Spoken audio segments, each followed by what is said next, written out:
What is up, everybody? Welcome back to Mile Higher Podcast, episode 130. Today, we are finally talking about Nikola Tesla for an entire episode because we've talked about Nikola Tesla so many times. Yeah, we've name dropped him like probably every other episode, I feel like. Yeah, we've had many episodes that connect back to him or we've just referenced him. And we are very interested in talking about him. And you guys are too. We've gotten so many requests to talk about Nikola Tesla. His life is very interesting. And it is. Not many people know about him. Not as many people. No, because they don't teach you about it. Exactly. I never heard even about Nikola Tesla in school. Not in the mainstream, like core curriculum, public school. Sometime in private schools or like college. Right. It just depends on, and somewhere else in the world too. Like if you're in Europe, you've probably learned about him. That's true. Because that's where he's from. Right. So... But here in the U.S., we definitely focus a lot more on Mr. Thomas Edison, who is a kind of a savage person, honestly. Yeah, he definitely, savage is a good word for him. Yeah, yeah. So that's what we're going to be diving into today. You know, we wanted to switch it up a little bit. We've been covering a lot of true crime lately. So, you know, we're like, let's, you know, kind of open those minds back up again and, you know, talk about somebody that really changed the entire world. And who I believe if, you know, we had not lost his work, it seems like we could be even farther along in civilization and just, you know, the level of technology that we have if it had been stolen by the government. It's definitely interesting to think about how the world could be different if he was, well, I guess he wouldn't be around today, but if his work was still used today. Well, it is. It actually is. Yes, a lot of his technologies are used. I meant like all of his work. If we had full access. Yeah. Or more of it was taken seriously. A lot of his work was kind of written off. Some of it. Yeah. Some of it was, and some of it just never, he ran out of money. So he just had no way to make a lot of the stuff. So yeah, but we're getting ahead of ourselves. Yeah. God, we're just jumping right into it. But no, we got a lot of different things we want to cover here at the beginning as well. Very interesting. Yeah. It's going to be a really good episode. So hopefully you're along for the ride. But I wanted to thank our sponsors today as well. We've got Postmates, Third Love, Quip, and Thrive Market. Thank you guys so much for supporting the show. But you got anything else? How's the sesh going? You guys are rocking on the sesh. Going great. Having a blast. Yes. We just had our first Easy Bake sesh. Yes. So tune in for that. Easy Josh Bake. made a special appearance. I did. I got to try some. I've never tried Easy Bake food before, so that was an experience. It's gourmet as fuck, people. It's actually pretty good. I'm not going to lie. I thought it was going to be horrible. Like, it's better than the Lunchable. Yeah, that's a good point. True. It's like a step up. It's hot. It's hot. It's I mean, it's the closest we were going to get to being able to bring an oven in the studio. Yes. Yeah. I mean, the fact that I even allowed this is pretty funny. Josh was kind of mad at us today because we had like icing on the table. Oh my God, it was a disaster in here. Before we recorded. Sorry. And we also talked, we didn't just easy bake, right? Yeah, I mean, we talked about our embarrassing stories as a kid when we got in trouble, and, you know, together and separate. So yeah, it's totally different from this very show. Different, it's very easy listening and fun. And it was honestly really funny to hear these stories. Like, I think people are going to really like your episode. So thanks. Go check out the sesh. Yes. Definitely doing really, really well. It's awesome to have all of these shows, you know. If you haven't checked out Lights Out, would love for you to check that out. It's definitely a much darker experience from the sesh. That's definitely. The sesh is, to say that lightly. But let's go ahead and get into our news topics for this week. So this past week, Elon Musk, one of the other brilliant men of this century, he actually came out with a press conference basically on his company Neuralink, which we have also talked about this quite a bit on the show. But if you aren't familiar with it, Neuralink is a biotech startup that Elon Musk founded in 2016. And basically, he's trying to link our brains with technology, with the computers, to be able to do a lot of different things, both good and some kind of scary.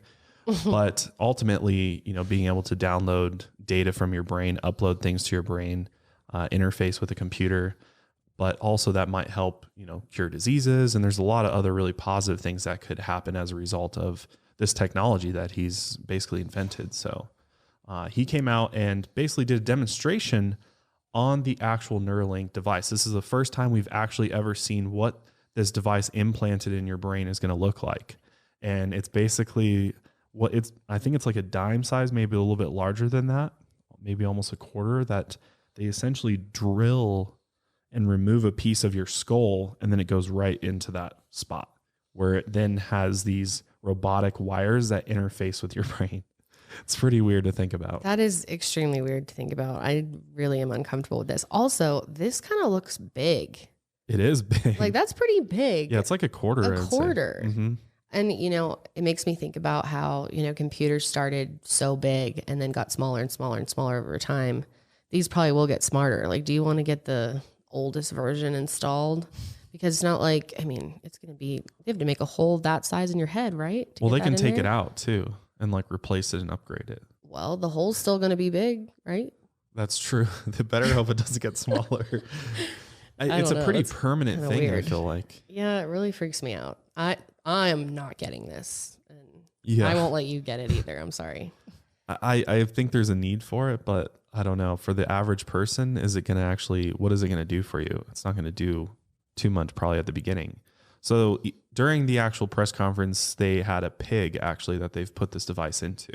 And they did like a live demonstration where they do different things with the pig, I believe. And then it shows the brain waves and stuff. Like you can actually see wirelessly the pig, you know, reacting to different things that they do them, feed them, things like that. And you can actually see like the brain waves going up and down depending on what they're, I guess, thinking about, what they're doing. So wow, very early on, but it was kind of interesting to watch Elon Musk because looked very nervous during it. Like he wasn't sure if it was going to work or like, there's definitely some parts during it where he looked a little like, you know, he gets that face where he's like he looks like he's kind of shitting his pants a little bit. Yeah.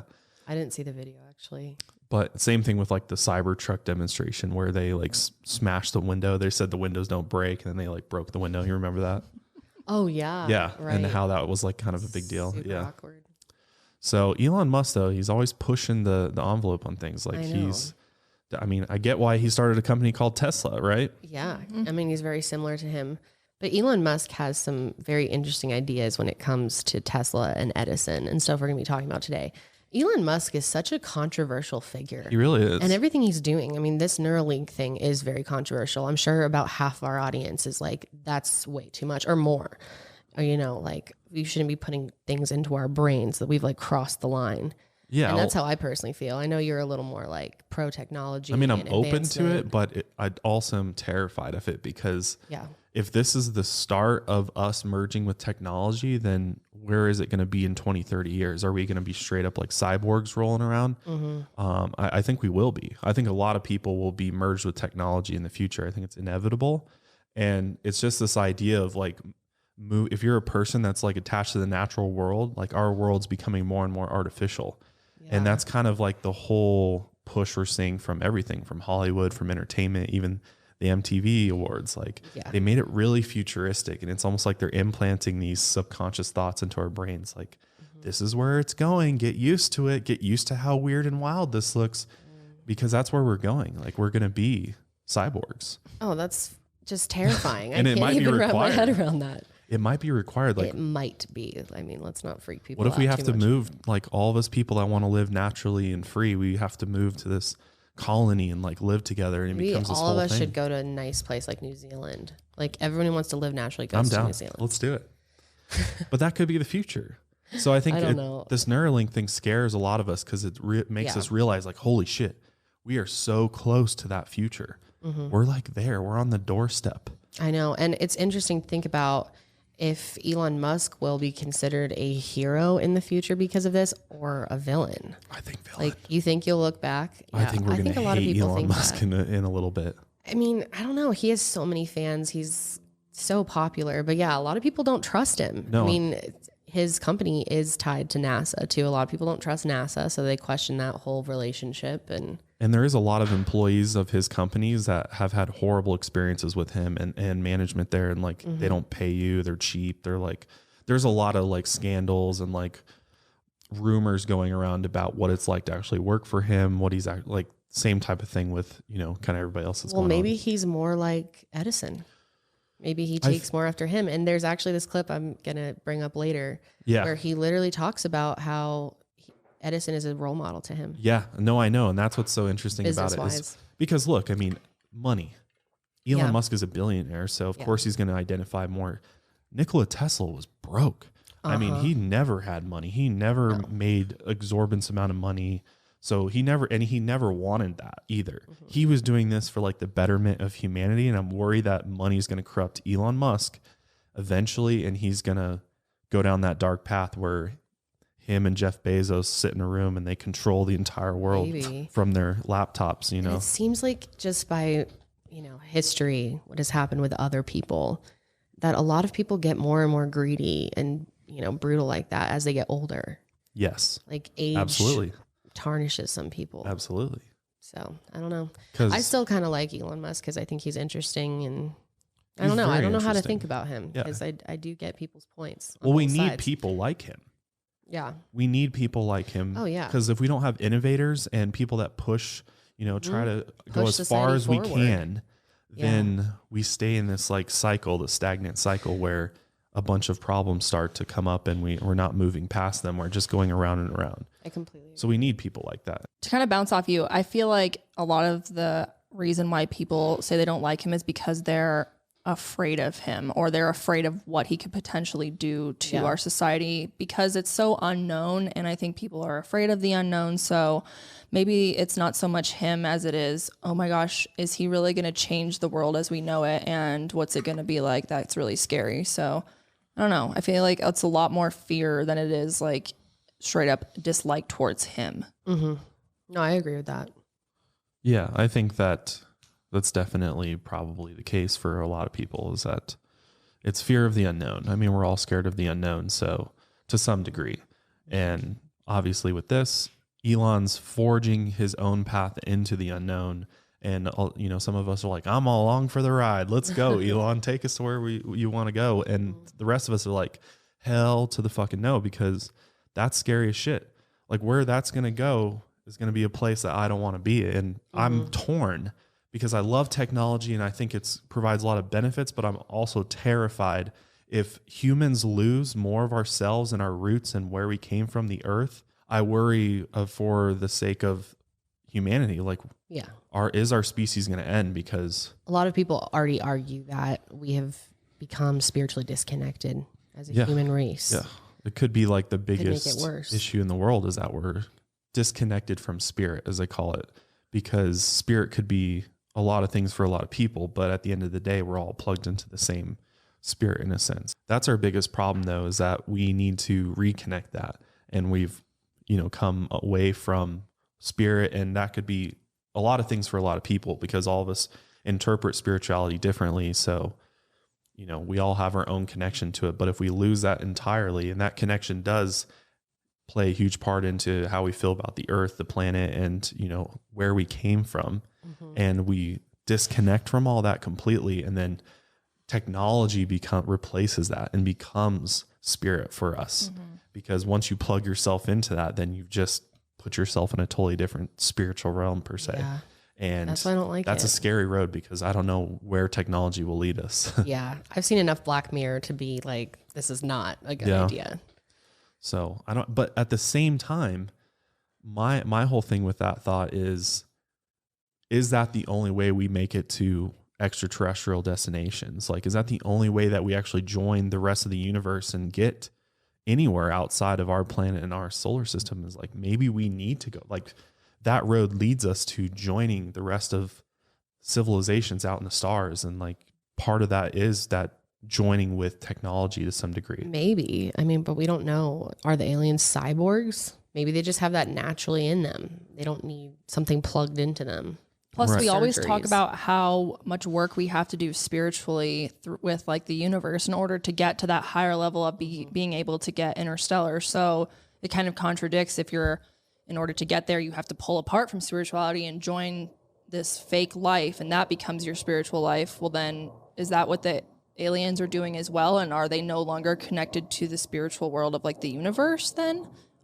But at the same time, I thought that's kind of what people expect you have to do, is like be connected to the universe and, have that like higher understanding of life in general to be able to get advanced enough to get out of here. I don't know. Yeah, I would think so. I mean, if you go off that Kardashev scale, right? Yeah, then that is exactly right. Well, what about this possibility though? So what if we're able to actually narrow down where spirit or your soul lies, and we're able to transfer that to an artificial body. And we're able to, because if you think about it, all of technology at its core is elements. So at the end of the day, technology is really not that much different from us, other than it's made out of metals. I mean, we have metals in us. We have, we're made up of more water, obviously, but at the end of the day, technology is very much biological like we are.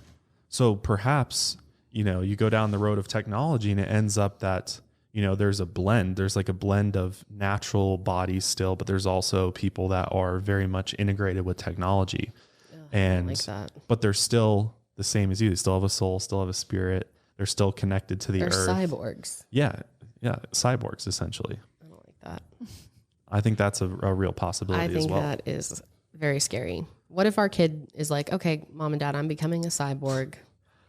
Well, if it makes sense and there's a bunch of other cyborgs. It makes them happy. Sure, son. What do you want to do? That is so scary to think about. Want bionic eyes.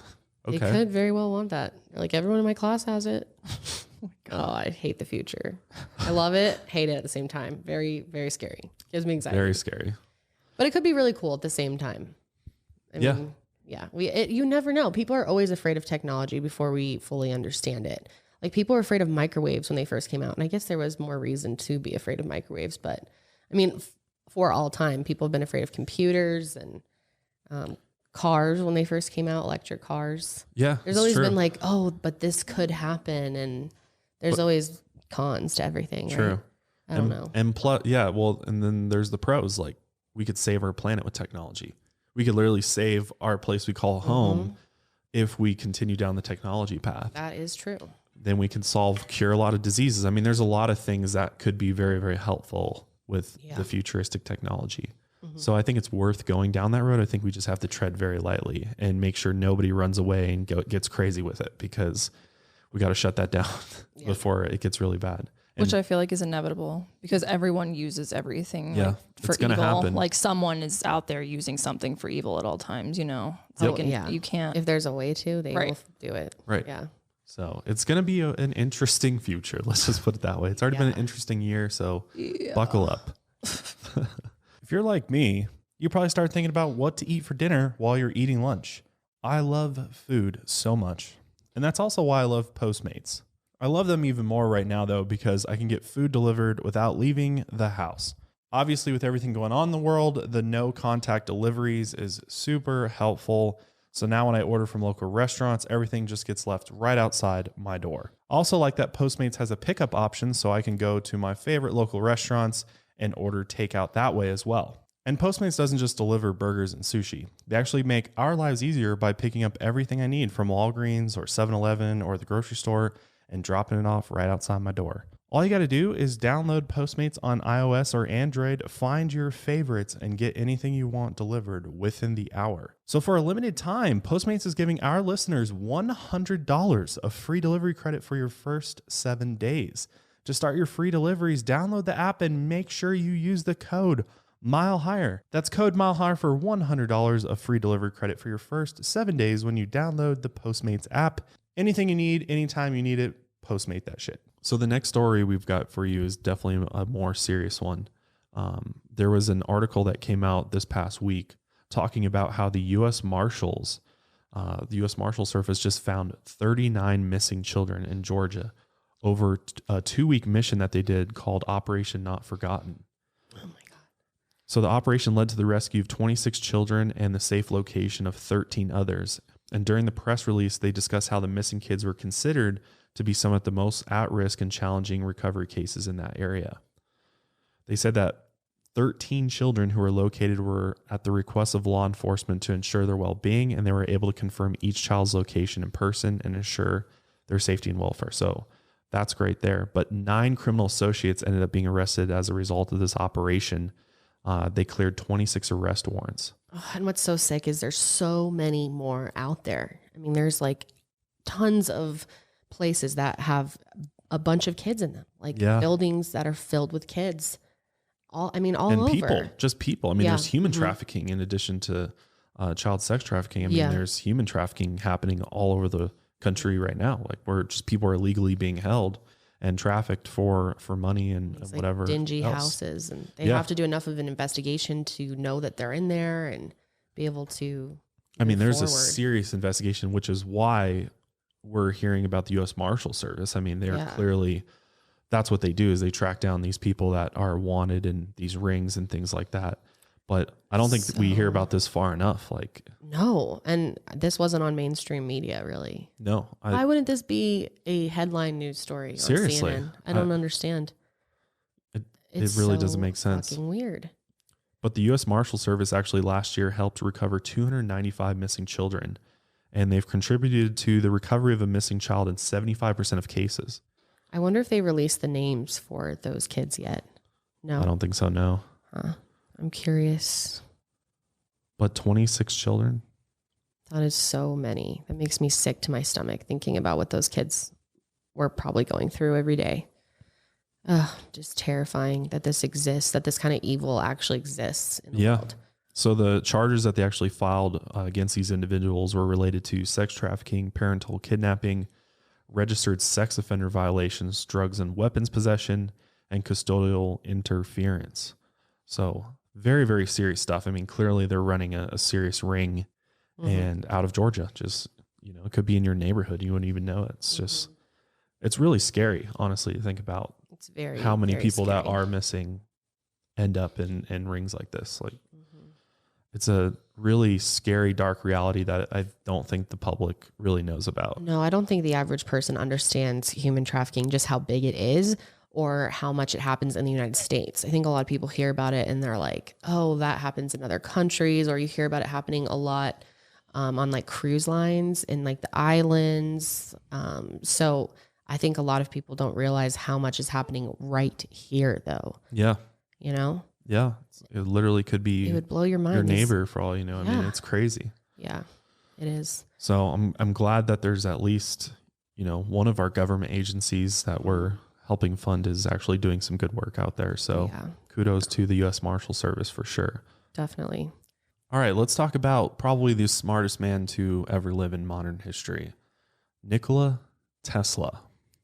So we already kind of gave you a little bit of a brief overview there at the beginning about Nikola Tesla, but he basically was an inventor, a scientist, a visionary, honestly, might have even been psychic, I believe. And he, over the course of his life, he was issued 300 different patents, and he had over 700 inventions that he did. Like, he was just an inventing machine. Like, he was. And a lot of people kind of look at him as a mad scientist in a way. Like, he really dedicated his entire life, his whole being to creating things. Yeah, he was like married to his work. Absolutely. I mean, so much so he never even got married himself. Yeah. He lived his life celibate. Dedicated to the cause. Yeah.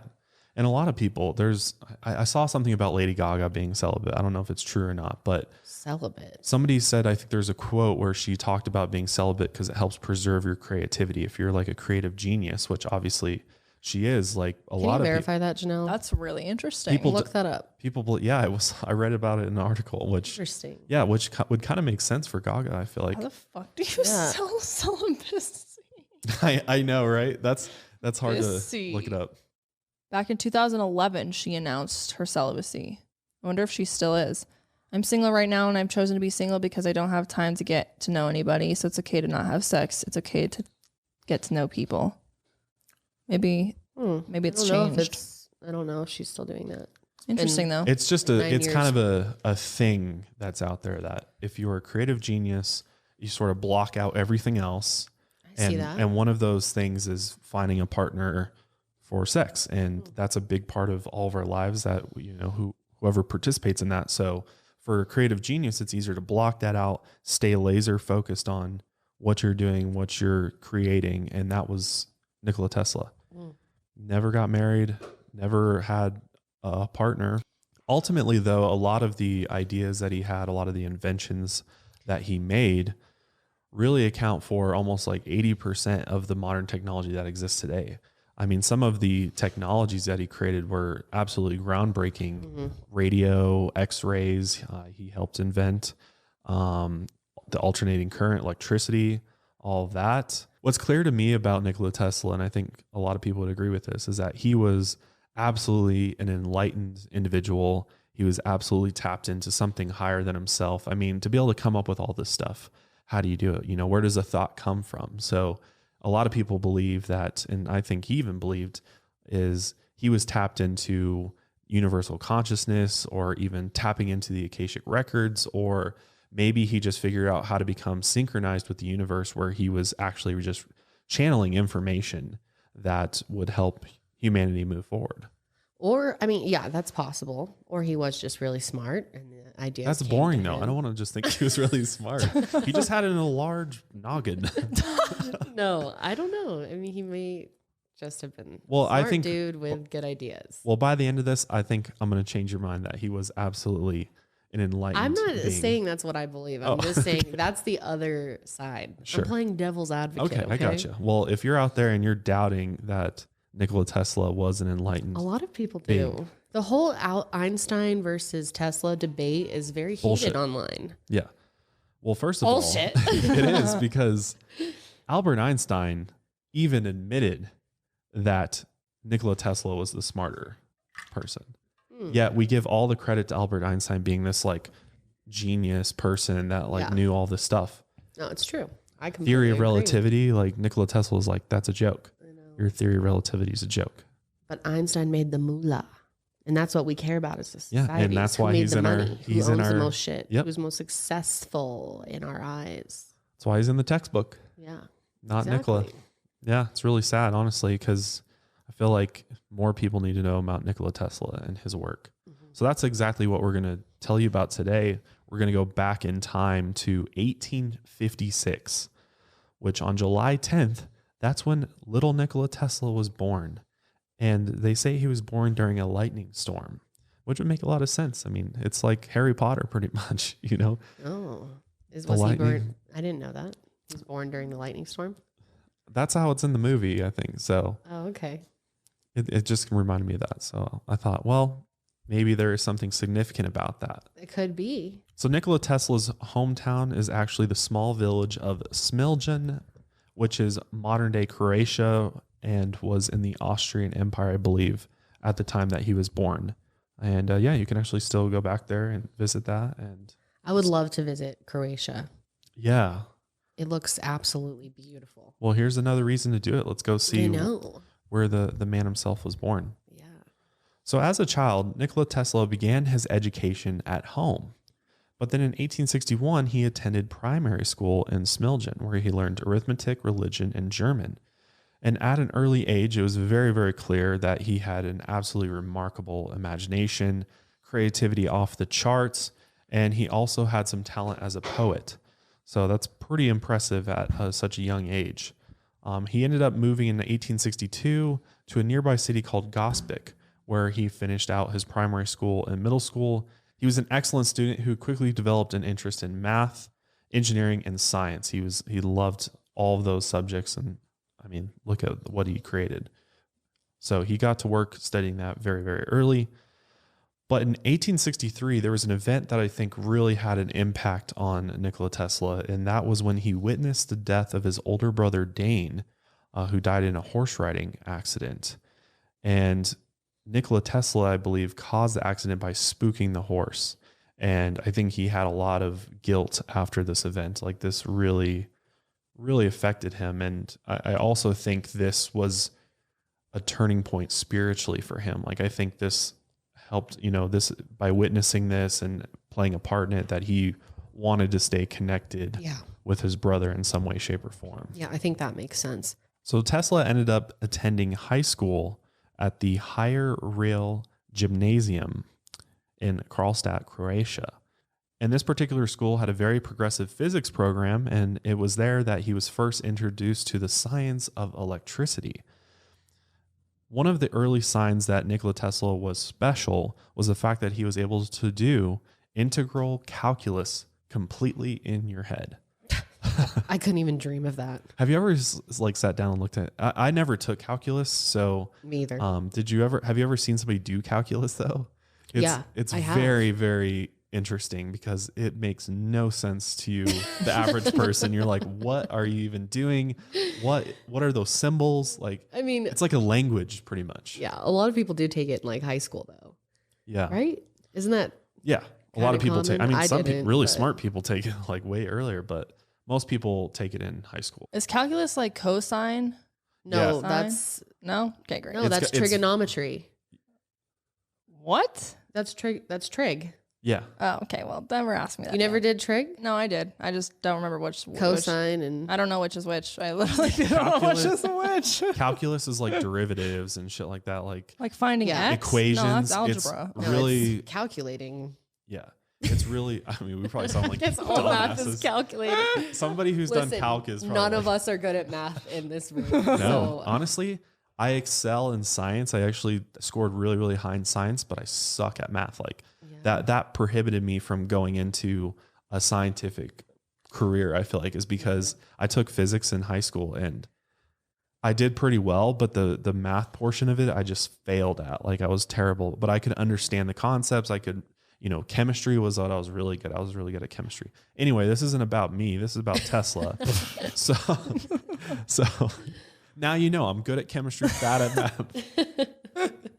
So this is a thought that I've heard about that I found really interesting, is that mathematics is literally the language of the universe. Like no matter where you go in the universe, math is always going to stay the same. 1 + 2 is always going to equal 3, right? Nothing's going to change about that. it's a universal language. Yeah. Say. So the fact that Nikola Tesla was so into mathematics and calculus, I feel like kind of puts you closer to being able to connect into, the universal consciousness stream or the Akashic records or whatever you want to call it.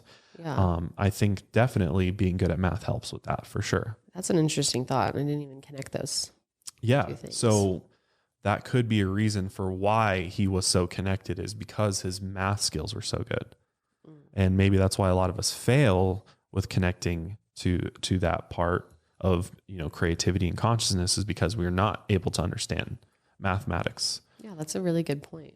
Which we'll talk about this more later, but there's 3 numbers, 3, 6, and 9, that are the universal numbers. And this is a concept that Tesla really, really believed in. So we'll talk about that later. But Nikola Tesla was just absolutely smart, so much so teachers were suspicious of him and thought he was cheating oftentimes on his schoolwork because he was just able to do it all in his head. They're like, how'd you do that, man? Isn't that so funny? He was like way too smart for school.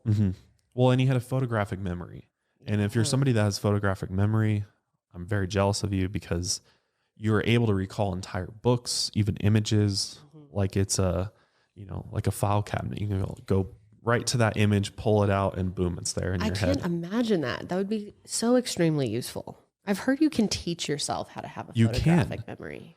This is really interesting and funny at the same time, but my grandfather, Carl, Carl's a legend. taught himself to have a photographic memory, and he always wanted to teach me throughout my life. I never did it because I was like, you should have done it. I know. Well, that's how he's able to read all those it. books. That's how people fly through books, is that they just look at the page and they grab the information completely, and they can just like go through it way faster than us reading word for word through it. That's incredible. So that makes sense why he has so many books, is that he can go through them so quickly. Although I'd like to give him a comprehension test on a lot of that and see if he still remembers some of these books that he read. Well, give him a break. He's super old now. Yeah. But I just made that connection in my head. I was like, oh yeah, he had a photographic or he has a photographic memory. So did Tesla. Your grandpa's Tesla. Oh man. So with a photographic memory and remarkable imagination, Nikola Tesla was able to create these visions both while he was awake and while he was asleep. He did suffer from vivid nightmares and sort of, I don't know what you call it, like futuristic visions of things, which this makes me think that Nikola Tesla was psychic, because, he was having visions and probably lucid dreams as well. Yeah. From a very young age. I've heard of a lot of people having things come to them in their dreams, like really good ideas. Yeah. Talk about a good idea. Things. Yeah. Christopher Nolan. Yeah. Oh. His, if you've ever seen the movie Inception, the idea for Inception actually came from a lucid dream he had. The whole premise of that story, Christopher Nolan had a lucid dream about. I can see how that would make you write that movie. Yeah. God, fantastic movie. It was just the 10-year anniversary. We just went and saw it, actually. It's so good. You should rewatch it. Yeah, if you're interested at all in in lucid dreaming or just like dreaming in general, it's a great film. It's fantastic. So one of the great visions that Tesla had when he was younger was he saw a steel engraving of Niagara Falls. And after he saw this, he started working in his head over the following years about how he could use that to create electricity. Yeah, actually use Niagara Falls. Right, which seems like such a no-brainer. Like, that's a huge waterfall. The amount of energy you could generate with that is enormous. So why wouldn't you do that? And Tesla's like, all right, I got it. I'm going to start working on that. So Tesla ended up graduating from high school after only 3 years. He finished that shit early, as we would all expect. And he was passionate about mathematics and scientists and wanted to become an engineer. But his father had other plans for him and wanted him to follow his footsteps by entering the priesthood, which is very interesting that he could have gone that route, and how the world would have been different is really crazy to think about. But another thing that Tesla went through pretty early on was that in 1873, he ended up becoming very ill with cholera, which was really nasty back then. What's cholera? So cholera is a bacterial disease. Ew. It's extremely rare to have today, but it causes severe diarrhea and dehydration. Oh, hell no. And it usually spreads through water. And it's fatal if it's not treated right away. You can go into shock and seizures in very severe cases. So he almost died a number of times. And the fact that he was able to survive through all of that is pretty incredible. And he lived most of his life like a lonely person. Like, he didn't have many friends and family or people in his life. So he probably went through all that alone for the most part. Yeah. Yeah. Yeah, he was tough, man. He was. And what's interesting is there's a story of him at a young age where he did have a couple friends growing up, and they were like on top of this snowy mountain. And one of them, I think, threw a rock or something, and it triggered a small avalanche. And I guess this was kind of when the light bulb went off in his head. Like, this is super interesting, this cause and effect relationship and chain reactions. Like, if I do this, then something bigger can come out of it. And it was early on in his life, and this really like got the mind thinking like, whoa, what are all these other things that could be like that for me to discover? Yeah, the cholera that Tesla had ended up making him bedridden for nearly 9 months, which is a long time. That is a really long time. And again, almost dying multiple times. Yeah. You don't even have like TV back then. You're just sitting there. So he told his dad, he's like, hey, if I, make it out of this alive, I really want to be an engineer. And finally his father said, okay, Tesla, I'll let you be an engineer. And after that, he miraculously got better. Like, it's almost like there was something more at play there. And he was able to follow his dream, and what he was obviously meant to do is create, as opposed to becoming a priest. If you've been listening to this podcast for a while, you have probably heard me rave about Third Love before, but I truly love their bras. They are the only bras I even wear and have worn in the last few years. So let me tell you a little bit more about Third Love. First of all, they use measurements from millions of women all over the world to design bras with all-day comfort and support.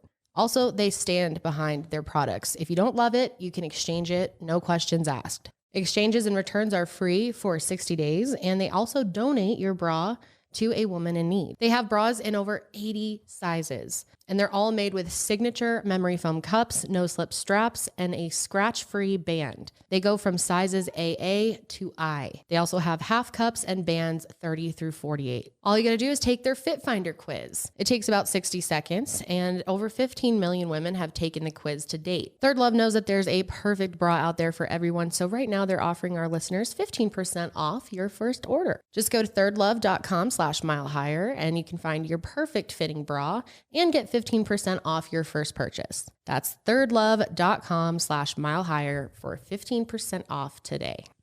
So then in September of 1875, Nikola Tesla attended the renowned Austrian Polytechnic School at Graz University to study engineering. And then later on, he studied philosophy at the University of Prague. His engineering studies started in mechanical and electrical engineering, where he achieved the highest grades possible to earn. He learned to speak 8 different languages, and was declared a star student of the first rank by the university's dean. Nikola Tesla would work from 3 a.m. to 11 p.m. daily. And because of this, his professors ended up writing a letter to his dad to let him know, like, hey, your son is obsessed with his work, and this could literally kill him if he keeps super this up. unhealthy. So one of the things that people talk about is with Tesla is the fact that he had OCD. He clearly had a compulsive disorder because he was so like everything had to be exactly the way he wanted it to be. And he was so laser focused on the things that he cared about, which is that so he pushes hard everything out mentally to have something like that. I mean, it can become extremely unhealthy very quick. Mm-hmm. And there's some that debate whether or not he was on the spectrum of some sense. Like there may have been something going on there too. Well, oftentimes they're very smart, so that wouldn't surprise me. Sometimes they're kind of genius level. Yeah. So that's pretty interesting. One of Tesla's professors actually showed him a new Gram dynamo, which is like a very primitive looking generator that employed direct current and could be used as both a motor and a generator, actually. So Nikola suggested that it might be possible to eliminate a set of inefficient sparking connections known as commutators. And for the next several years, this challenge obsessed Nikola Tesla and his imagination, and he started working on a solution to do with electric currents, and that basically led him to create alternating current. But unfortunately, things took a turn for the worse because at the end of his second year of college, he ended up losing his scholarship and became addicted to gambling. And by his third year of school, he had gambled away his entire allowance and tuition money. But luckily, he was able to gamble back his losses, in which he then returned the money he had initially lost to his family. But the damage to his studies and schoolwork had already been done. And because of this, he never graduated from university and did not receive any grades from his last semester. Nikola Tesla never graduated. Isn't that so interesting? And not only that, he was so ashamed that he didn't graduate that he actually cut all ties with his family to hide it from them. Yeah. He was so embarrassed. So in 1980, he moved to Budapest, where he worked at the Central Telephone Exchange as an electrical engineer. In 1882, while on a walk, Tesla came up with an idea for AC, an alternating current motor. And he made the first sketches of its rotating electromagnets in the sand of the path. Which that right there tells me that it just comes out of nowhere. And he, it's something that he has to act on immediately. Like it just pops into his head and he's like, oh shit, I need to like draw this out right now and actually see what I'm thinking about. But isn't that how ideas happen for everybody? That's how ideas come to me. Yeah. Well, that's the thing is I think, but how often do they come to you? How often do creative ideas like that come to your head? Well, all the time, but some people might think my ideas suck. But I come up with ideas all the time. Yeah, it's not close. Like things for my own life, ideas for my channel, ideas for this show or for whatever, for the sesh. Right. So I guess if you're one of those people that think he was just a smart individual and just like any of us, then there you go. There's your explanation right there, is that a thought just popped into his head. But where did that thought come from? Where did this idea for the AC motor I think originate from his consciousness. Which is what and connected to what? Well, that's the thing. Not everyone believes consciousness taps in, to a spiritual realm. So where does the actual idea of this motor come from? I don't know. Where does any idea come from? Where did the idea for this type of water bottle come from? From a different type of water bottle. Yeah. Okay. So someone at some point had the idea to put water in a bottle and make it a water bottle. But maybe something is implanting these thoughts into our heads, into our consciousness. Well, that's a personal belief. Is there actual evidence for that? I personally do believe that. Again, just playing devil's advocate here. I know a lot of people aren't, don't think like that or don't have spiritual beliefs like that. So sure. So maybe it just popped in his head. There's other explanations for things. Yeah, absolutely. So I just thought it was interesting that he stopped his walk to like draw it out in the sand. Yeah, but I think that's sometimes when things will come to you. And don't you feel in nature that sometimes ideas come to you or that you have clarity? Yeah. Like while you're walking? Yeah, absolutely. Especially if you're just taking a walk, the brain actually does really well when you take steps right, left. That's like connecting the two sides of your brain. Maybe an idea came up from there. There you go. Know. Yeah, that's very true. There's an actual science behind that. I'm not just making that up. So after he had this aha moment in Budapest, Tesla ended up getting hired by an electrical power companies in both Strasbourg and Paris. And he was there to help them improve upon their DC current generation facilities.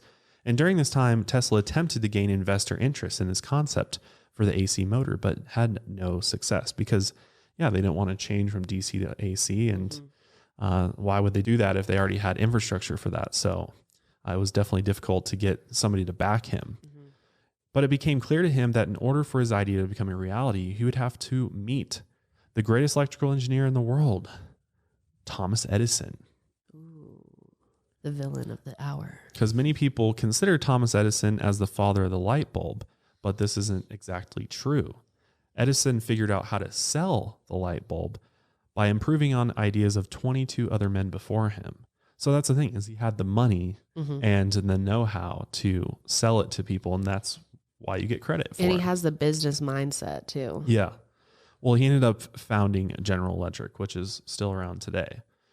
And in 1884, Tesla actually migrated to the United States and started living in New York, where he eventually got hired as an engineer at Thomas Edison's Manhattan headquarters. And obviously, Tesla was very impressive, started really wowing everybody at General Electric, especially Thomas Edison himself. So a year later, Edison ended up telling Tesla, hey, can you redesign these DC motors and generators, which at the time were very inefficient as far as energy consumption goes. And they had a tendency to just spark up and cause fires and break down. They weren't very reliable. It was definitely not a very reliable source. Dangerous. So he's like, Tesla, you're a genius. Fix it for me. And so Edison ended up actually paying Nikola Tesla approximately $50,000 for him to do this. Well, he offered it to him. Yeah. But he never actually gave it to him. That's right. Scammer. Yeah, he scammed him. He actually said it was a joke. He made fun of him. Which is like... He said, I was just making a joke about that, and you don't understand English very well. And that's why. Totally took advantage of him then. Yeah, I mean, they didn't have a contract or anything. He got Well, yeah, screwed. I mean, he just immigrated over here, so I'm sure he didn't have a lot of anything, so... He trusted him. Yeah, so Thomas Edison is a bully. So after he had completed the work, made the technology better, he didn't get the millions of dollars he was promised. Instead, he got a $10 an hour raise. And Tesla knew that he had been screwed over by Thomas Edison, so he decided to leave his company right then and there. He was like, well, screw you. What the hell? And I think he also realized that their vision for the future didn't align and their values didn't align. Right. And he was like, I don't want to work with this guy. Right. Well, he knew that Thomas Edison was in it for money. I mean, they knew that electricity was going to be the next big thing to, make a lot of companies a lot of money. And also it was going to become a required resource. So, to have control over that and profit off of it was something that Nikola Tesla did not want to do. He was not interested in trying to get really rich off of the technology. So after he was cheated by Edison, Tesla decided to put his energy into joining the electric revolution in the form of research of alternating current, or AC. And while he searched for financial backers to support his vision of an AC-powered world, Tesla was digging ditches for $2 a day. $2 a day. Yeah, which would be like $50 a day. To dig all day. Yeah. He did whatever he had to do to survive and work on AC. But in 1887, Tesla finally invented the first induction motor, which made AC power transmission an economic necessity. And it quickly became the preeminent power system of the 20th century and has even remained the worldwide standard ever since. And yet we look at, most of us look at Edison. In 1887 and 1888, Tesla was granted more than 30 patents for his inventions. And in that same year, he also agreed to a partnership with George Westinghouse. And those two together worked on actually licensing everything about the AC motor, because the alternating current was far superior to Edison's direct current system, which, as we talked about, created dangerous sparks. It was very dangerous. It couldn't travel as far. It required a power plant far closer in between different generators. It just wasn't the most efficient way to go about providing electricity. It was just shitty. Yeah, it was just shitty. Yeah, just shitty. Whereas Tesla's AC system used thinner wires, had higher voltage capabilities, as well as being able to transmit electricity over very long distances. So there was this huge competition between them. Yeah, like Tesla versus Edison. Yeah. And so Edison knew that his was just, inferior to Tesla's.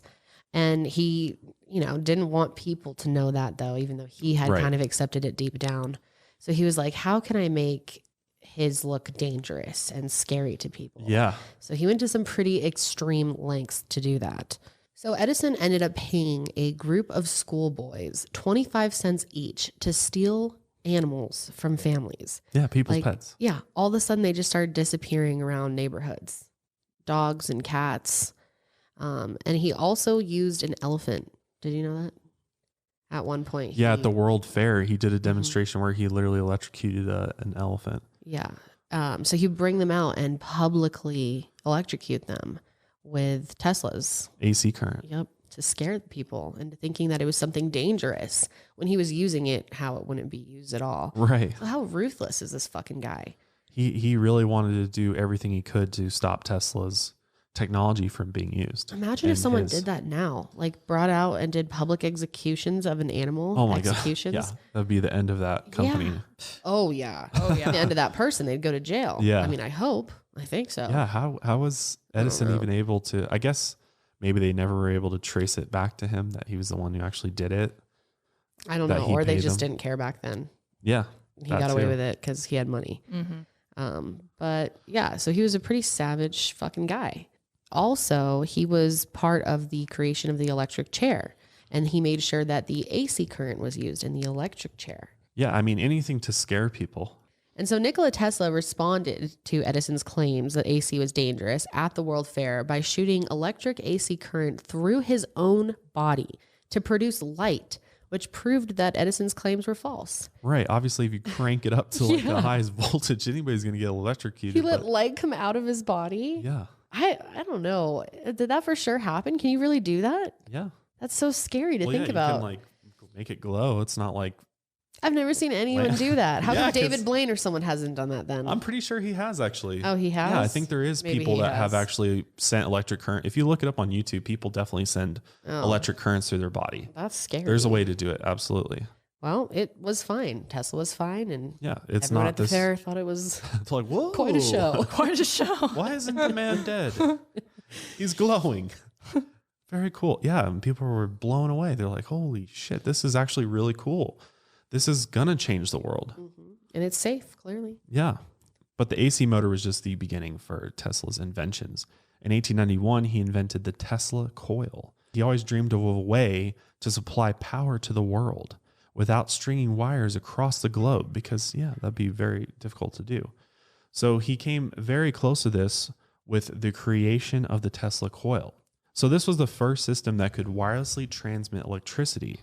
And this was absolutely, truly revolutionary.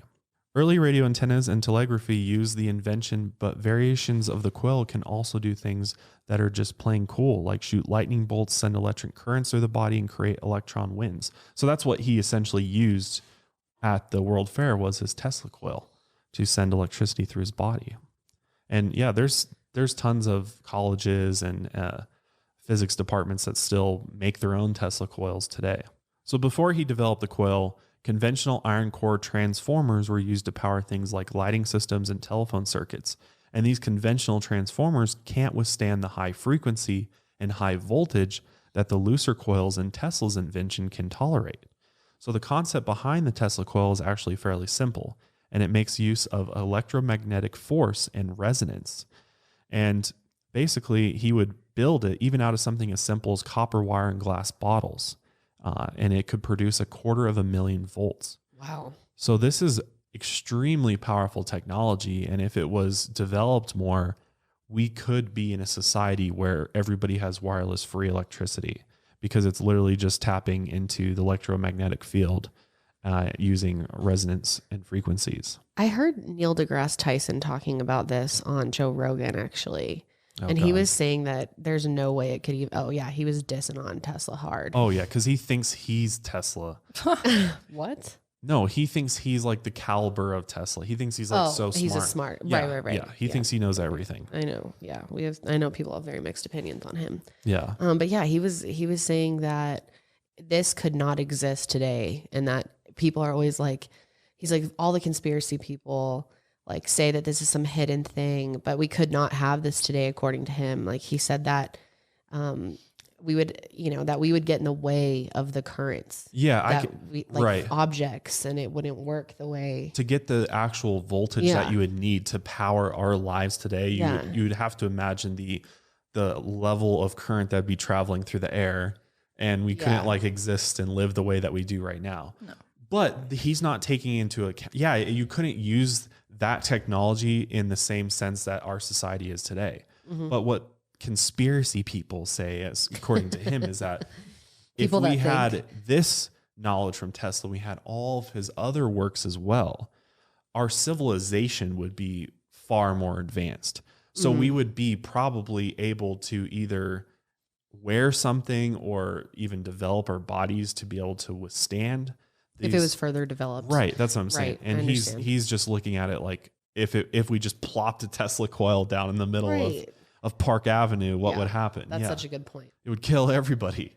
Mm-hmm. But in a different sense, it could absolutely exist. A few weeks ago, we became Thrive Market members. What's great about Thrive is they're delivering organic and sustainable groceries right to your door. And not only are they delivering the top quality food, I mean, we got seafood, meats, fresh vegetables, but also they have all your daily essentials. They've got toothpaste, beauty products, they've got laundry detergent, pet products, literally everything that you could possibly want or need. And that's why I love them. In fact, Thrive Market is the only place that I shop for my daily essentials and all of those household cleaning and laundry needs. Once you try Thrive Market, you'll love it as much as I do. As proud Thrive Market members, we get the products we love, and our paid membership provides a free one for someone in need, like a low-income family, teacher, veteran, or first responder. So go support Thrive Market by going to thrivemarket.com/milehigher. Join today and you'll get a free gift of your choosing up to $22 in value. That's THRIVE market.com/milehigher to start your risk-free membership and get a free gift today. thrivemarket.com/milehigher. So Tesla and Westinghouse actually brought the Tesla coil to the 1891 World's Columbian Exposition in Chicago, where they unveiled it and did a demonstration for people. And people were like, whoa, that's really cool. And then only a year later, he invented the radio, which a lot of people believe that it was actually another individual, Marconi, I'm not even trying to pronounce his first name, as the inventor of the radio, but the actual initial work was done by Tesla and he based it upon that. But it seems like he doesn't really get credit for inventing radio, which is huge and still in use today. This is really cool though. A year later, he invented the earthquake machine. He created a little pocket-sized machine that when placed on a building in Wall Street and set to the building's natural frequency, it made the structure wobble so much that the steel workers came down in a panic, believing there must have been an earthquake.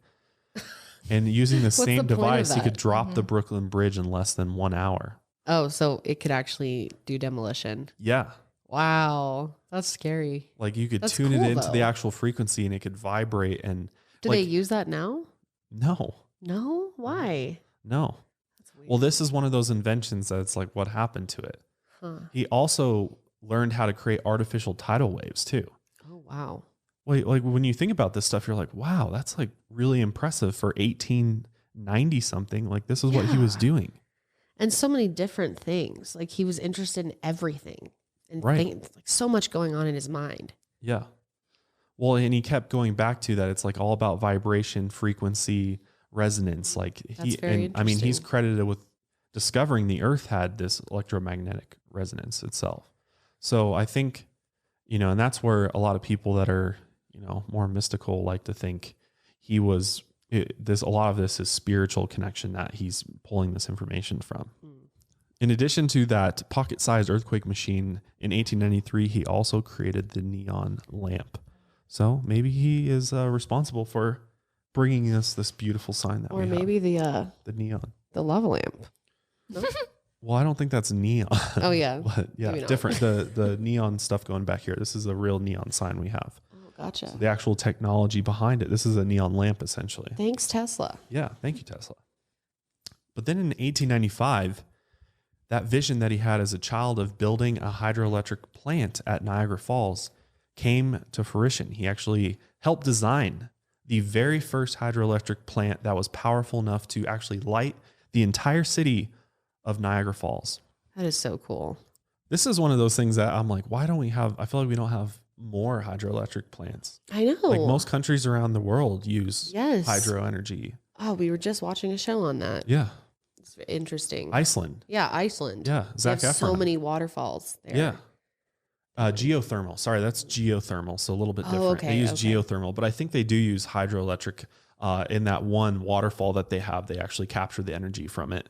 Okay. So yeah, Interesting. why aren't we utilizing every natural renewable energy resource on the planet? Mm-hmm. It's really mind blowing to think that we still aren't tapping into that because we love our oil, we love our I coal. know. Yeah, there's forces that be that want it a Yep. certain way. Yep. Yeah, it's disappointing. After the hydroelectric plant, Nikola Tesla ended up inventing the technology behind X-rays.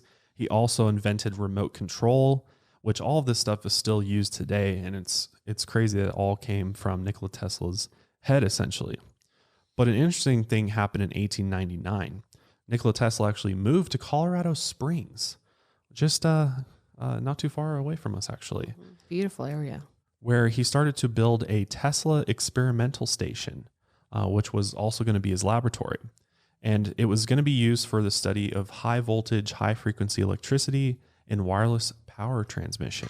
He only used it for 1 year before he had to tear it down in 1904 to help pay for his outstanding debts. I was going to say, like, how do you build that whole thing? Yeah. Yeah, I know, right? It clearly was like spread thin. But what's interesting is that in 1899, while he was working in his laboratory, he claims to have received some sort of extraterrestrial radio signals. Tesla said he heard strange rhythmic sounds on his radio receiver, and he believed that the signals he was picking up were coming from Mars. It's so cool. Isn't that cool? So that definitely gives the theory that he is connected to otherworldly beings or other dimensions or spirits, whatever you want to call it. Right. That kind of makes you think. Which, I mean, some people say that this could have just been completely ordinary, you know, like fast radio bursts that astronomers pick up every day now. Like maybe, Yeah, that's true. Maybe it was just like Could have been. something like that happened that he happened to catch. But it is interesting that many people do believe that it was absolutely extraterrestrial. And, you know, he thought maybe there's a chance of communicating with, you know, other intelligent life out there. Yeah. I mean, I think he certainly believed that he may have gotten a message from some other higher intelligent being Source. on Mars or somewhere else in space. But then in 1901, Tesla began building his famous Wardenclyffe Tower, also known as the Tesla Tower, which was actually funded by J.P. Morgan. Dun, dun, dun. Yeah. Seriously. Which is a absolutely rich banking family. Obviously had a ton of money. But soon after construction began, it became clear that Tesla was going to run out of money. The Wardenclyffe Tower became a 186-foot relic, which resulted in defeat for Tesla and ultimately led to his downfall. This was one of his most ambitious projects, and even though it was a failure at the time, it has now become a Tesla legend. Essentially, it was intended to be used for delivering free energy to the world by using the Earth's ionosphere as part of the transmission device. It's interesting to me, though, that J.P. Morgan actually backed this, and I wonder why he didn't continue to fund this project. And I wonder if it's because he got tied up into the oil industry, the, you know, coal and oil. Oh, yeah. He was tied Good in point. with other families, very rich families that were involved in that, and they probably came to him and said, stop funding That's probably Tesla's what work happened. because he's going to put us out of business. And we're going to all stand to lose a ton of money if we offer free electricity to everybody. Yeah, we can't do that. Yeah, we got to charge people for this. Imagine if the world had free electricity. Right, just that idea in Wow. itself. That would Free. revolutionize everything. That Across the would change so globe. many lives. We could bring so many more people up to a higher level of living. Right. So many people would be immediately pulled out of poverty by just having free electricity to use. It would make a big difference. Maybe not completely eliminate poverty, but it would be a huge, huge difference. A very different world. I mean, imagine all the places on the planet still that have no electricity. It would probably shock you if you knew all the places that they're still doing it by candlelight, Yeah. It's very real. But a lot of people think that this Tesla tower, the Wardenclyffe Tower, was basically the idea for smartphone technology, and it kind of like smartphone technology branched off of that, or mobile devices. Because it's kind of the same way, like your mobile device is tapping into like a field of radio frequencies and signals. So it's kind of the same idea. So by 1912, Tesla had become really withdrawn from the world. I mean, he showed signs of his obsessive compulsive disorder, and he was also, like we said, potentially a high functioning autistic person, and he was having trouble just with everything in life. So he was kind of hiding out, and also started to kind of struggle mentally a little bit. I think for being alone for so long and kind of being disconnected from the rest of society and the world, I think can definitely, and as you age, make you more withdrawn and just, I don't want to say crazy, but just like you start to, kind of get in your head a little bit. And I think that's kind of where Tesla ended up somewhat. Yeah. He was really, really lonely. And so much so that he was communicating with the pigeons in the city. He spent his final years living in the New Yorker hotel. And he loved pigeons so much so that he actually became fixated on this one specific white female pigeon that he claimed to love. And just the way that a human being would love another person. Which I kind of believe that, honestly. I mean, if you never have that with another human being, then I could definitely see somebody trying to, fulfill that with even, like an animal or a pigeon like that. Yeah, obviously to an extent. We're not talking bestiality here. Right. I'm not saying that. But like a relationship, like a mutual, like friendly relationship where you go and you talk to them and you feel like they're, I guess, talking back to you. Yeah. So it's cute. He loved his little pigeon. I wonder what her name was. I don't know if we know that. Yeah, I don't know. But the pigeon ended up dying in Tesla's arms at one point, and he claimed that in that moment he knew that he had finished his life's work. So the pigeon was a big part of his life at the end. But not before. He created probably my favorite invention of Tesla. And that is the Tesla UFO, or I guess not really unidentified, but it's a flying saucer. He created a IFO, identified flying object. Exactly. But not only that, he created the technology that would propel this craft called anti-gravity technology. One of the things that he had a lot of interest in was flight, space, obviously, but specifically anti-gravity. And so in 1928, Tesla registered patent number 1,655 and 144 for a flying machine that resembled both a helicopter and an airplane. He had everything figured out in his mind and was putting his design onto paper, and he aimed at creating the ultimate flying machine, which would be powered by the energy that is found all around us. And he actually created blueprints for this propulsion system of this aircraft, and he called it Space Drive, or the Anti-Electromagnetic Field Propulsion System, which this is very, very interesting. This is something a lot of ufologists talk about today. We've talked about Dr. Stephen Greer. He talks about anti-gravity and what's the actual propulsion system behind these craft, these UFOs that we're seeing. And what it appears is it's some sort of anti-gravity technology where it's able to literally defy gravity and move through space-time at will, almost seamlessly. It can pop in and out, and it's not slowed by gravity whatsoever. And Tesla was literally working on this. He was testing this idea, and what happened to that? Like, he was making, way back in 1928. Imagine if we had almost 100 years to develop this anti-gravity technology. Where would we be right now? Well, I can't help but feel like personally that we are purposely being held back by some type of group, or it's in someone's best interest for us to not move forward. Yeah, absolutely. Well, it's the corporation's interest. Right. and whoever owns the corporations and whoever families. I mean, and depends on the how far you corporations go with that. run the world. Yeah, they do. They own politicians. They do. It's very much owned by the world. Whoever has the most money runs the world. Yeah, exactly. Which Jeff Bezos? Yeah. That's what's crazy is he's also the richest man on the planet. That's so why you we're wonder concerned. how much he's involved with this. Yeah.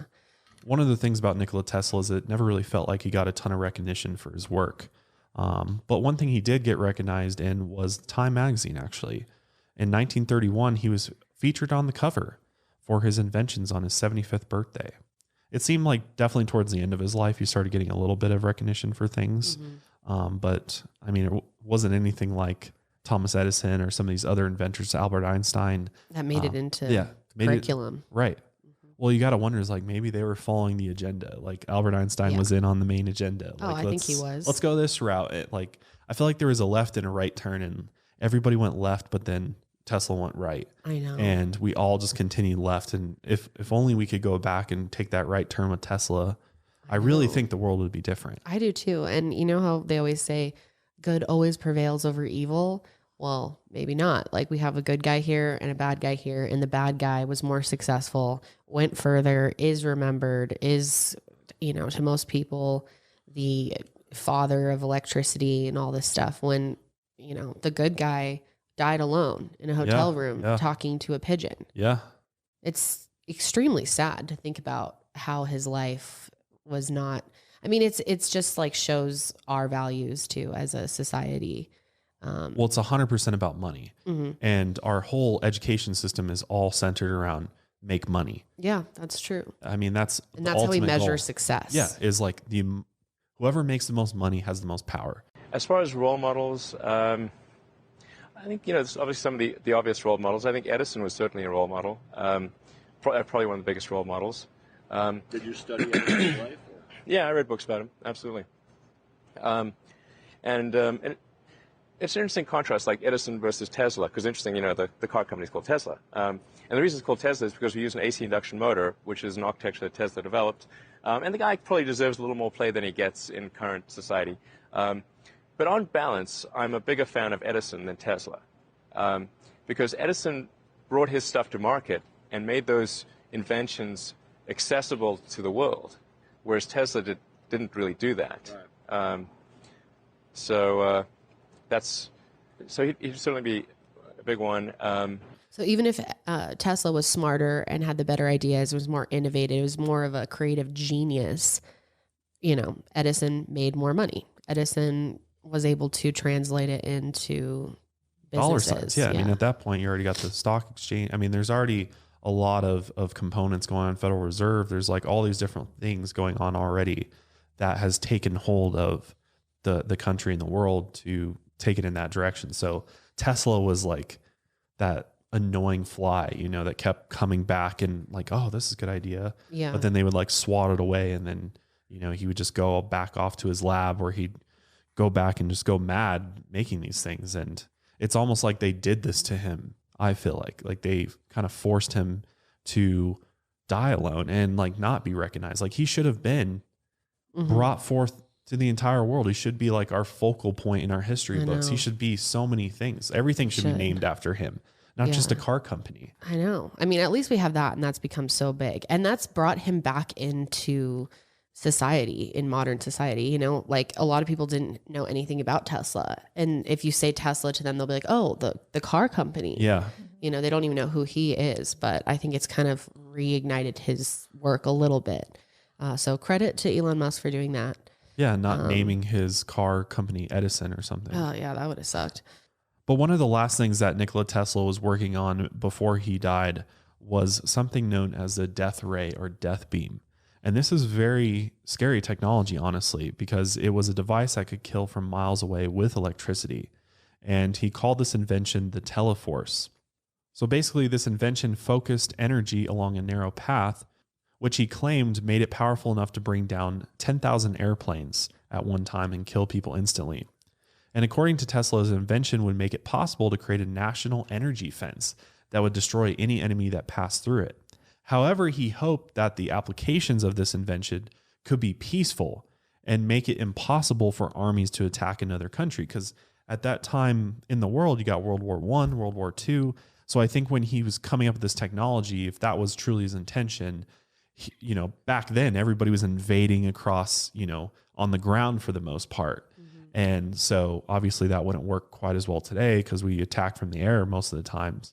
But maybe this could even go up into the air quite a ways. So this is one of those technologies that I think most people believe was taken and continued to be researched by the military, because this would be a great weapon for anybody. To have a death ray, how scary would that be? You could just like beam electricity and like take out a bunch of people at one time. I'm so glad that doesn't exist. That's Seriously. one that I'm glad was buried. Seriously. Ugh. But apparently he got really close to making this actual reality. And he even said in a meeting in 1937 that he had actually built one, but there's no evidence that he actually did. So that's pretty interesting.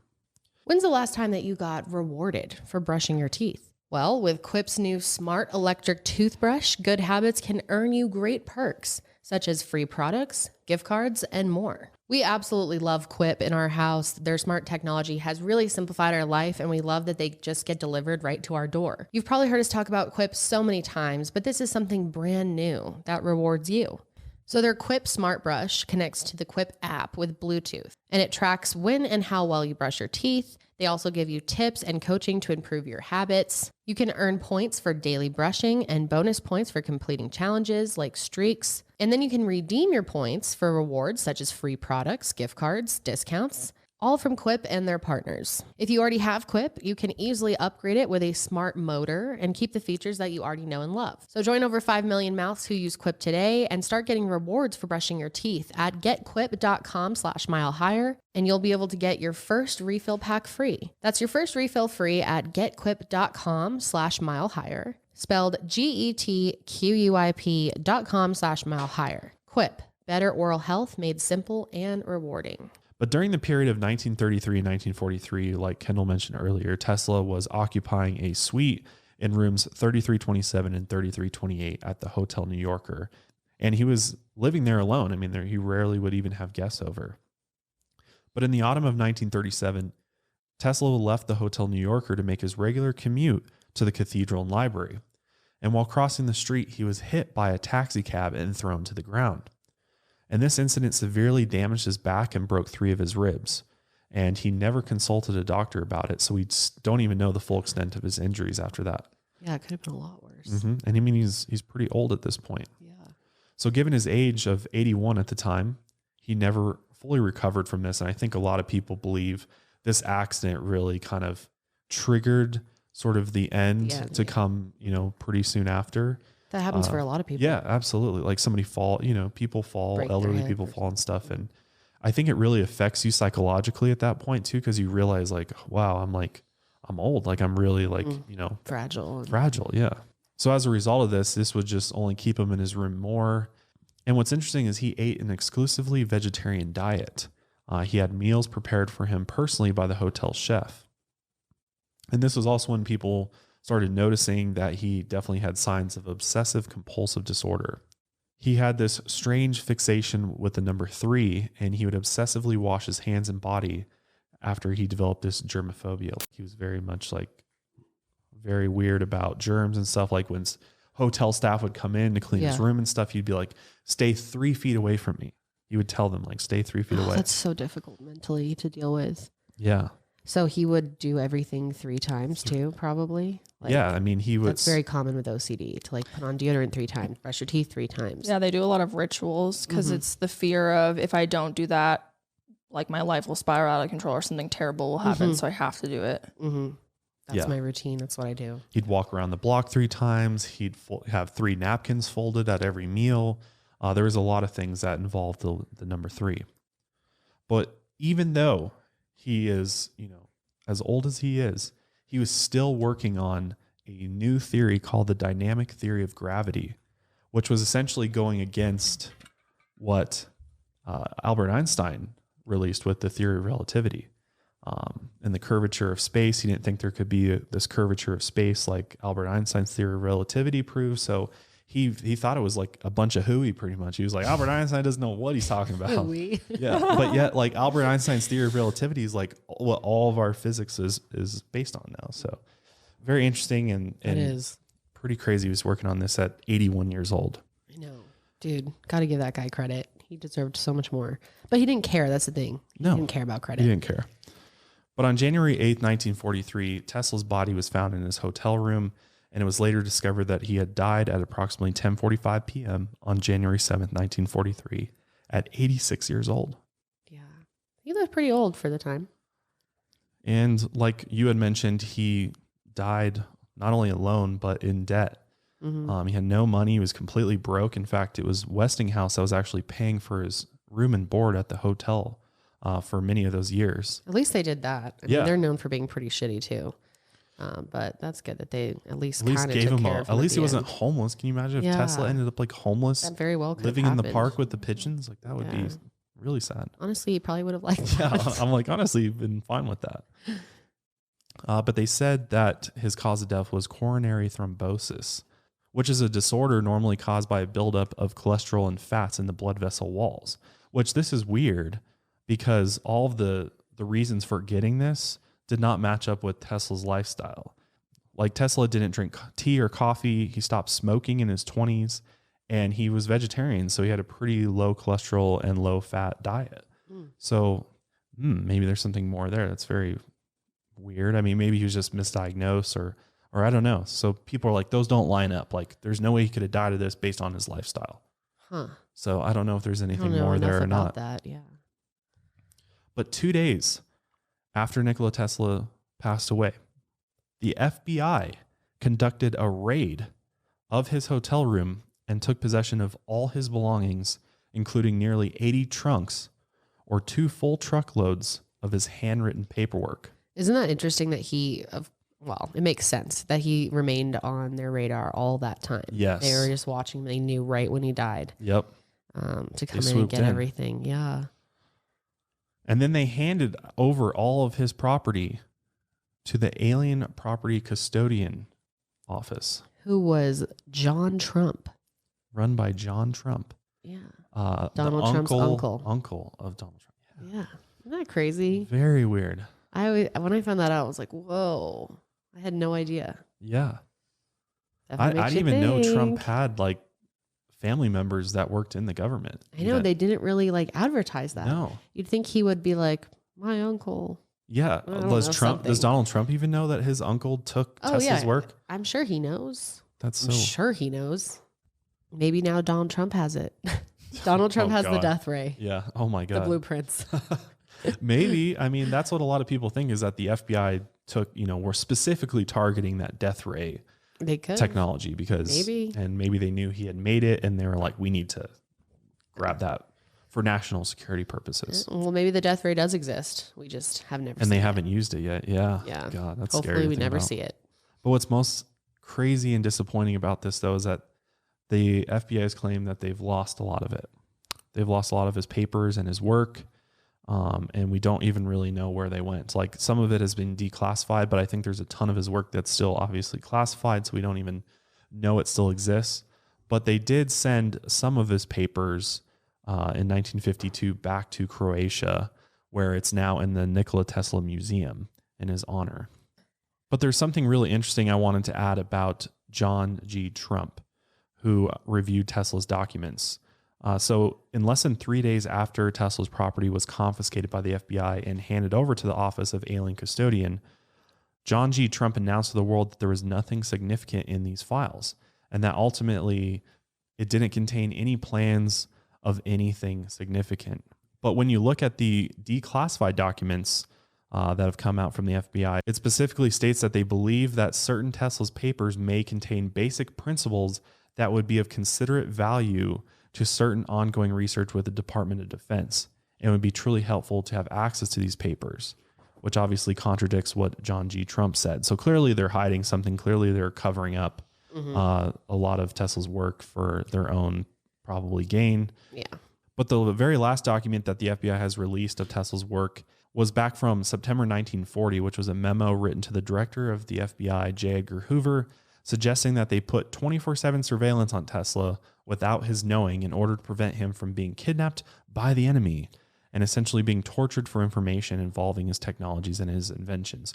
Which I'm like, if that were the case, why didn't they like put him in protective custody? But why'd they let him die alone in a hotel room where he could easily be kidnapped by somebody? Yeah, that's very odd. And J. Edgar Hoover, again. Can't trust that guy either. No, definitely not. So I don't know, man. I think it's all very, very fishy. It is. I feel like we definitely don't have the full story. Nope. But that, in short, is pretty much the life of Nikola Tesla. The last little thing I wanted to just talk about for a moment was the numbers 369, which is a lot of people consider to be the Tesla code. Because there's a quote from him saying, if you only knew the magnificence of 3, 6, and 9, then you would have the key to the universe. Which a lot of people have really looked into, and we've kind of talked about this a little bit, but it goes much deeper than that. This obsession with not only the number 3, but also 6 and 9. He claimed that these numbers were extremely important, and nobody ever listened to him about why. It's very complicated for us to explain. We honestly do not understand the whole 369 thing. It's very difficult to wrap your mind around. But if you guys are interested, we can try to do an episode on it or bring in an expert eventually. Yeah. So in short, there's pattern. In short, like very simple, basic explanation from my understanding is there's patterns throughout the universe, and through these patterns, the only numbers that are left out is 3, 6, and 9. So like with the pyramids, if we go to the Great Pyramid of Giza, not only are there 3 larger pyramids at Giza, all side by side mirroring the position of the stars in Orion's belt, but we also see a group of 3 smaller pyramids immediately away from the 3 largest pyramids. So a lot of people think that even the Egyptians knew about this universal code of 369, and therefore that played into a lot of their structures, and which allows you to tap into these higher dimensions and this idea that there's this electromagnetic field. And if you know this, I guess it's called vortex mathematics. If you know this pattern and these numbers, then you can unlock, this limitless power that's out there. That's very, very rough, basic understanding. So don't quote me on any of this, but there's a great video out there that you can actually watch that goes into detail and explains this and gives you all the patterns and how we get to 3, 6, and 9. But it's interesting that Tesla believed that those numbers were the key to the universe. So again, I think Tesla was absolutely enlightened. He was tapped into, I think, a higher stream of consciousness. He was definitely in tune with the universe, that's for sure. And I think a lot of that, I think there's a lot of possibility that, he had some higher divine help here with some of these inventions. And so that's just my thought. I think there's just so much that we don't know about him that it's hard to completely decide, what I think as far as his ideas. I don't know how much of it he could have I don't want to discredit him by being like he got these ideas from other sources. So I don't know if he necessarily was fed information or fed ideas. He could have just come up with them. But is he connected? Is he special? Is he a chosen one? Quite possibly. I think he was an incredibly fascinating person. Well, I think it depends on your spiritual views, right? If you're not a spiritual person, then you're going to interpret this as he was a really smart guy. He clearly, was dedicated to his work. He literally dedicated his entire life to learning and discovering. And I mean, he's a real scientist at heart. And I think from that perspective, and I think that's true no matter what. But I think based on all these other little tidbits of information that we know about him, a lot of his quotes are very profound as well. Like, for example, this quote makes me think that he was considering other things as opposed to just like the physical world, the physical reality. This is my favorite quote of his. It says, "The day science begins to study non-physical phenomena, it will make more progress in 1 decade than in all the previous centuries of its existence." I completely agree with that. I like that a lot. Unexplained phenomena. If we really took that stuff seriously, we would be far further in our civilization than we are. And I 100% agree with that. And I think that so much of that just gets like pushed out as like junk science or pseudoscience, and skeptics are like, oh, there's no proof for that, so it doesn't exist. And in reality, it's like, we don't know. It might exist. And, you know, there might be some other higher levels of dimensions and stuff. I mean, if you get really deep into Tesla, there's like, he goes into all sorts of stuff. The fact that he was communicating with extraterrestrials, he claims, like, I think he was definitely like deeper down the rabbit hole than a lot of people want to admit with him. Yeah, that would make sense. They want to keep him as kind of this, oh, he's this great engineer, great scientist, but that's it.